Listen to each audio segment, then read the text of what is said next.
3, 2. Shall I say? Okay. Yalla, 3, 2, 1, action. Hello everyone. Welcome to the Link Up Live podcast. This is episode number 1 coming to you live from Salt Al Khubr here in Saudi Arabia. So in the Link Up podcast, we will talk about how Starlinks design the future of the supply chain through what we are offering right now through our verticals and the services and the industries that we are in.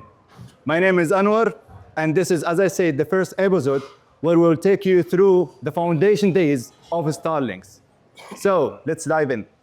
I have in the panel today the one who is not nervous at all, Hiba El-Mohbi, okay?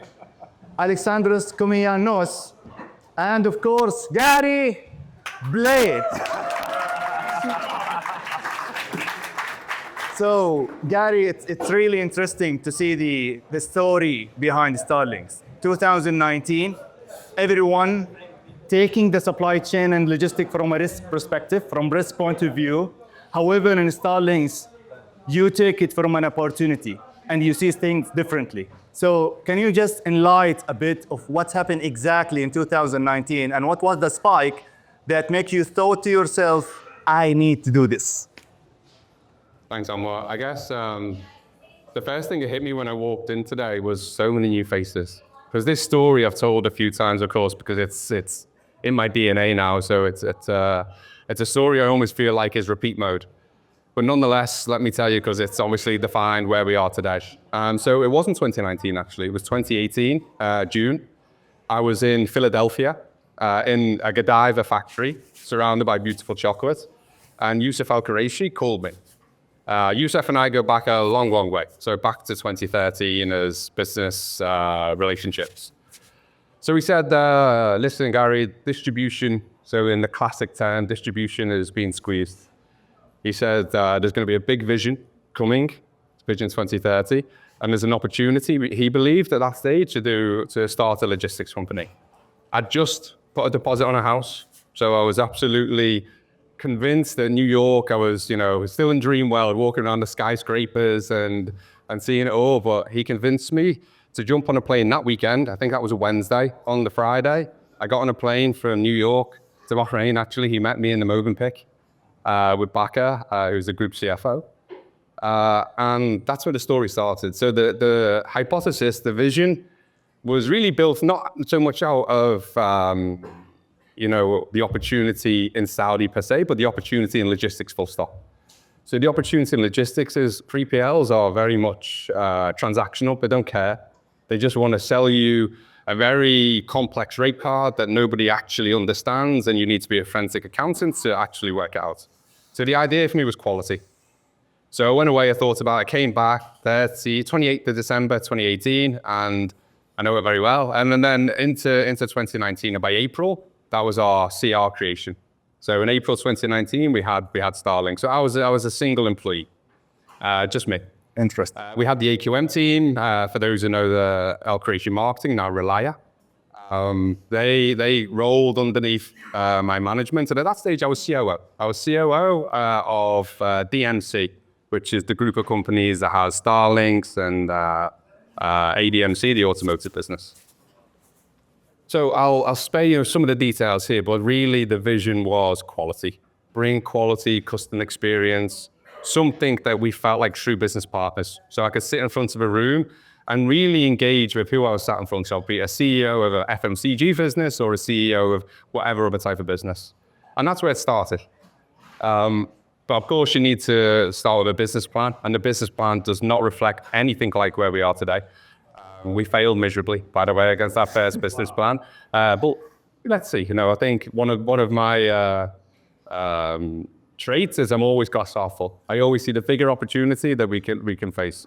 I have to surround myself by realists. So we have Imran, we have Hiba, and other people that kind of bring me back down to earth of, you can't go to the moon this week, Gary, you need to do something different. So I'll stop the story at the point of our first full year, which was 2020. Does anybody remember what happened in 2020? COVID. COVID, yeah. such a huge opportunity for logistics, COVID. Not for us. I mean, sleepless nights.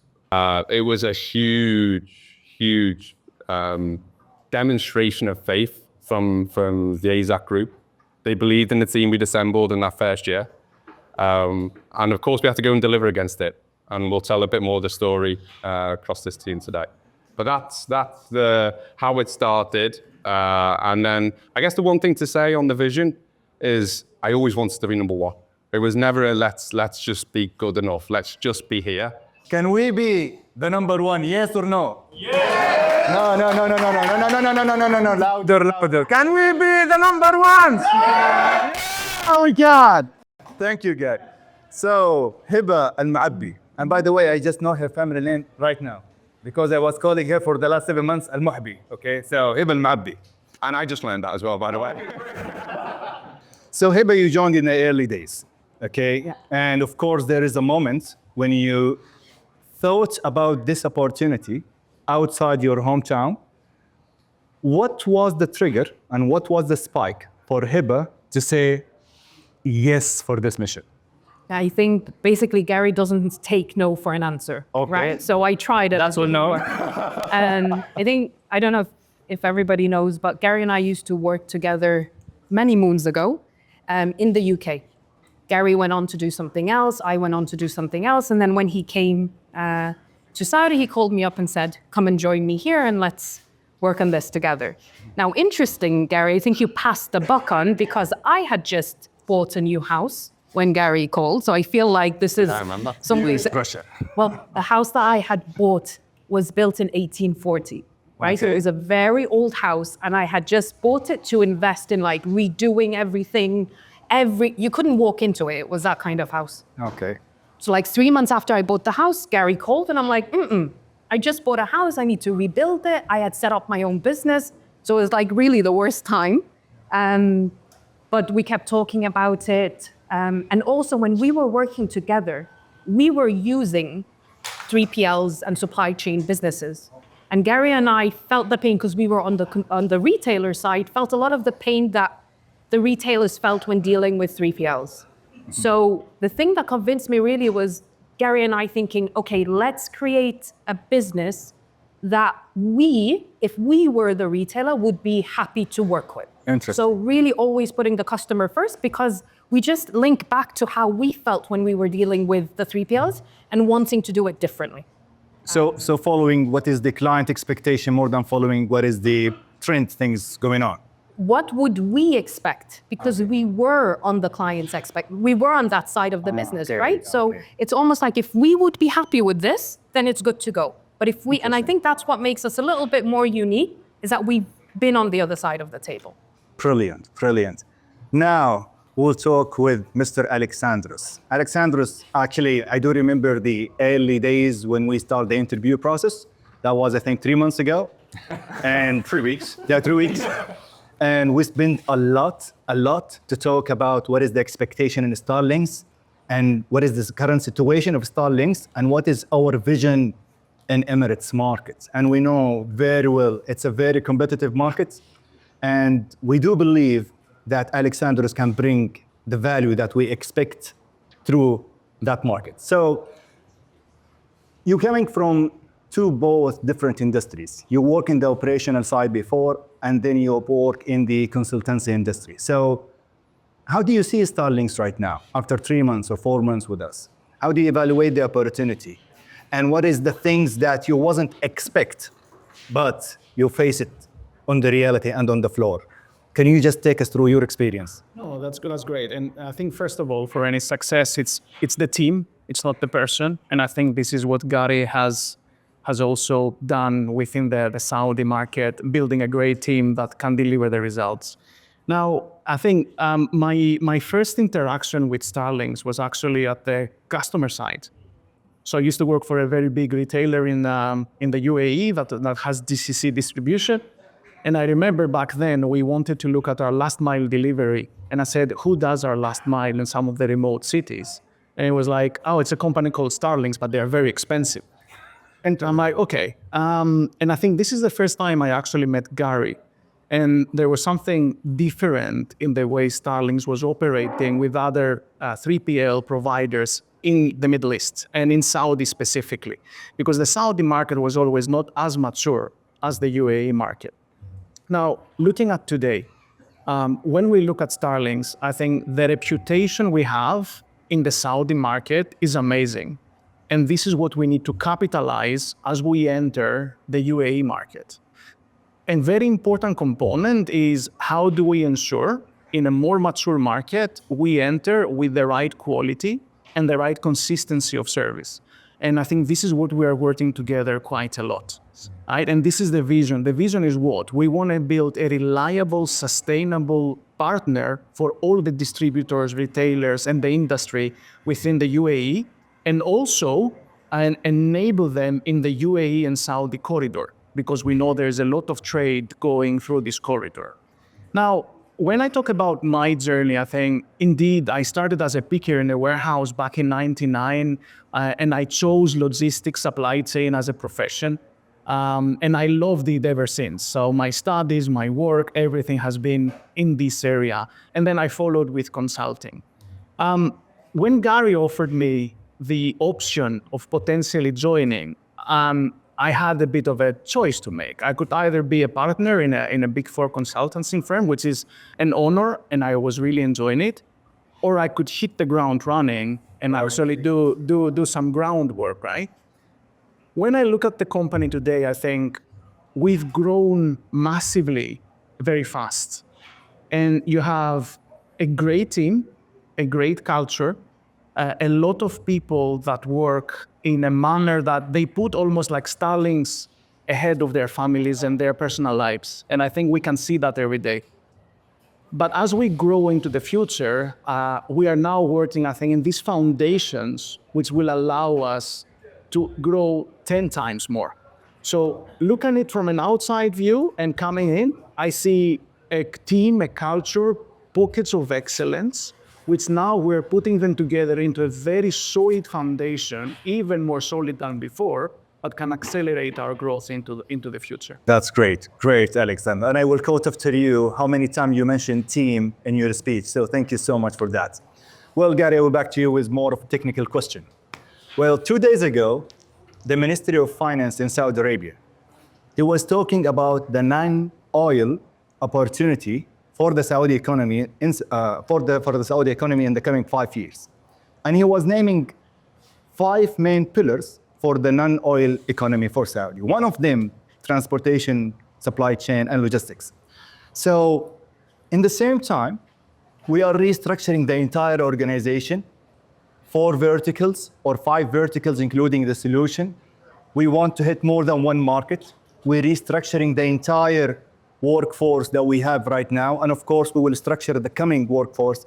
What is the why behind this? What is the why behind the restructuring? What is the things or the opportunities that you see it really need to be captured in Starlink? Thanks, Amor. I guess there's a theme here. So you hopefully this connects with what Hiba was just saying, that we want to be proud of what our customers think about us. We want to be able to engage with our customers and what they really want. So over time, and let me be really open, when you're a startup, every revenue is good revenue because you've got to just reach a scale that you're viable. So over time, we accepted customers or names in today that we regretfully now either still occupy some of our warehouses, not a great deal, but certainly those that we brought in and said goodbye to as well. In doing so, we had 3 divisions that most of you are familiar with. We had the freight and transport division. We have the B2B that was previously 3PL, and then we had e-commerce. And really what it came down to was more driven by 3PL than anything else. 3PL was serving so many industries, from oil and gas to pharmaceuticals to pet care to FMCG to automotive. It was like, who are we? Do we really have an identity? So what I found was when we were dealing with customers, they knew us for who we were for them, but they didn't actually understand what the brand was all about. And I told a story recently that really came to light with a big cosmetics company in the region who were doing an RFP. Me, Hiba, Hamza went to pitch to them. And they were an omni-channel business. They were 90% retail, 10% e-com. We were selling them an e-com proposal, and they just didn't buy into it because our mindset was e-commerce. So really what we've tried to do with the verticals, and it links everything together, we want to ensure the go-to-market is crystal clear. So the identity of automotive, clearly by the name, is crystal clear. We do automotive supply chain.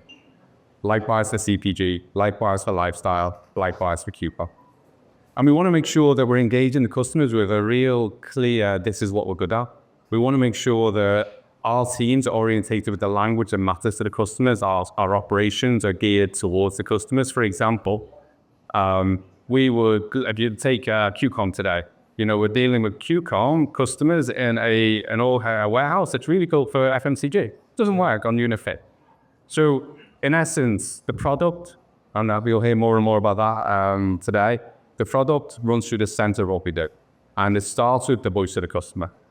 The voice of the customer runs all the way back from operations, SOPs, finance, how we build, customer experience, HR, who we hire, who we retain, everything becomes at a vertical level. So what we're not doing is saying we have 5 businesses. Those 4 are solutions. We're not saying that. What we're saying is we're creating a platform that we can lift and lace. So in Alex's case, he's got these 4 well-defined verticals that hopefully over this year with the product will have very clear technology tailoring, we'll have very clear SOPs and operations and go-to-market. Today, UAE is lifestyle, and it's e-com version of lifestyle. Tomorrow, choose. Lifestyle Plus, these copy and paste kind of capabilities from KSA that are proven and developed into UAE. And then where? Bahrain, Kuwait, Oman, you got the idea. So the scalability comes with what we've done. Now, the one thing I would add on to that is, in doing so, we didn't want to lose the opportunity to be one company, one brand, one approach. So there will always be a group team, which of course I lead. And that group team is there to ensure brand consistency. It's there to ensure product consistency. It's there to ensure we have planning. It's there to ensure we have the way of working from a people DNA, who we hire, why we hire, right the way to the culture. What do we want our culture to be? I was asked recently, what's the identity of our culture? It's a really tough question. Is it ambition? Is it family? Is it Saudi roots? It's all of them. But actually, I didn't have that elevator pitch that said, I want our culture to be this. And I think we need that. I think we need that, and how we've expanded, we need to have a really clear, this is who we are. So the group team will help support all of the verticals, the regions, from Starlinks Global in the UK to Saudi, UAE and beyond. It will help us make sure that's one story. Great, Gary. And what I would like in your speech is how you link, or how you started with the market mindset, client mindset, and you end up and link it with the culture, because everything came from the culture in the end. So thank you, Gary. Back again to Hiba. Hiba, you've been there in Saudi Arabia. You've been here in Saudi Arabia for the last 6 years. And I do believe you noticed the improvement and the changes that have been going on from a government perspective. And what is the occasion that Saudi Arabia will host very soon, like the World Cup and the Expo. And if you see what is the link between all the projects, you will find the supply chain and logistic there. So talking to you as a very soon MD for Saudi Arabia, what is your vision and what is your plan for the coming 3 years? How you will lead, and what is the things that you keep it in your radar while you try to sleep for the coming 3 years? It's been quite a phenomenal experience over the last 6 years, both in terms of seeing the evolution of Starlinks as a business, but also the market itself. I think key is continuing what we're doing right at the moment and stopping the things that we see as challenges or issues and transforming them into a much more streamlined way of working. I think becoming much more digitalized and using technology at the core of what we do, because when you have data at your fingertips and insights at your fingertips, it's more than just providing a supply chain solution for your customers. It's also about giving them insights and information that they can use to make decisions for their business. So we become really an integrated partner, not a transactional service provider.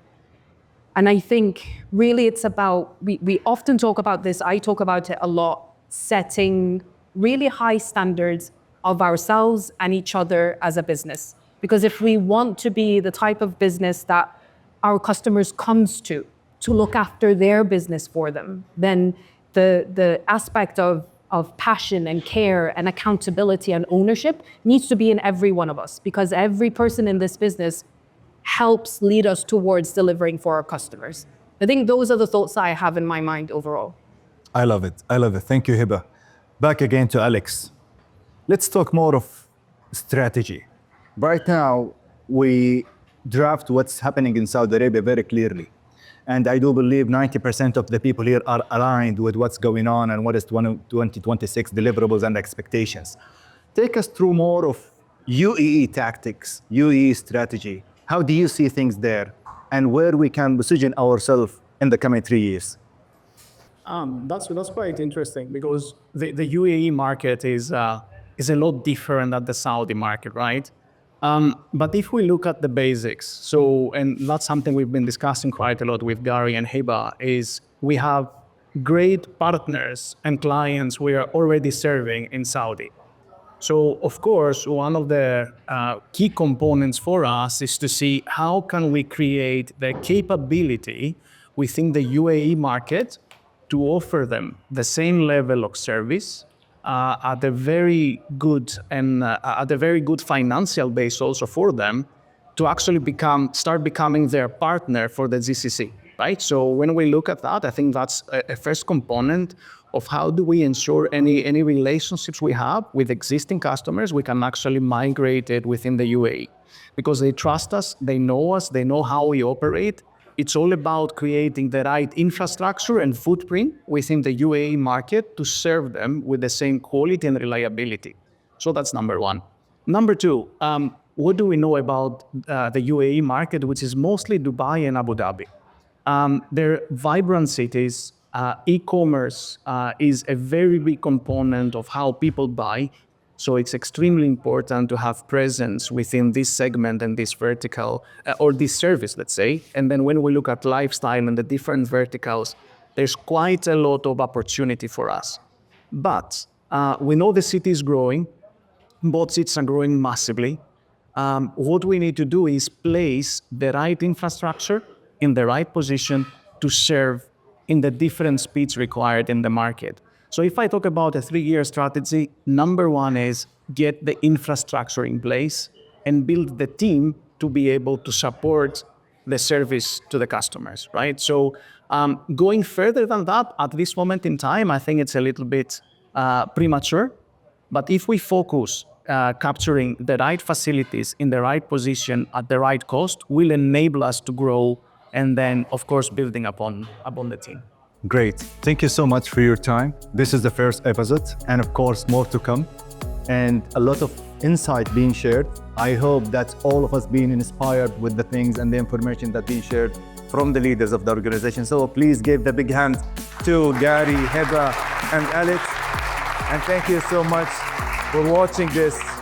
And we can't wait to see you in the coming episodes when we talk more in more details about the other verticals. So this is Anwar, and see you again.